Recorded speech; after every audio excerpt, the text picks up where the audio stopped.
uncles, family friends. These events were Justin's playground. He thrived on being the center of attention, charming everyone with his jokes and stories. I decided this was where I'd make my move. Before the dinner, Dad pulled me aside while I was visiting him and Mom. He told me he had noticed Justin's behavior and that I wasn't wrong to call him out. He admitted he hadn't spoken up before because he didn't want to cause tension, but he promised he'd back me up if things escalated.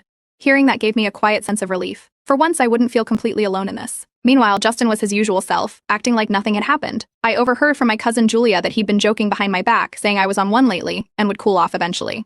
He wasn't taking any of this seriously, and that only solidified my resolve. I stopped engaging with him entirely in the lead up to the dinner. No sarcastic replies, no frustrated comebacks, just silence. It clearly unsettled him. At one point during a casual family meetup, he tried baiting me with a snide comment about how I'd been too busy for the family group chat. I just smiled politely and walked away. His smirk faltered, but he didn't push further. That moment told me I was on the right track.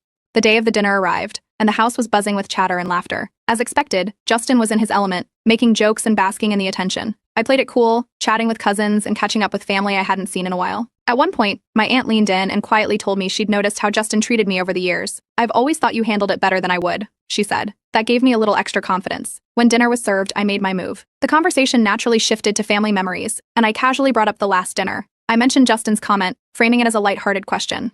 "Hey Justin, remember when you said I overthink everything? What did you mean by that?" The table went quiet. Justin blinked, clearly caught off guard. He tried to laugh it off, saying I was making it a bigger deal than it was.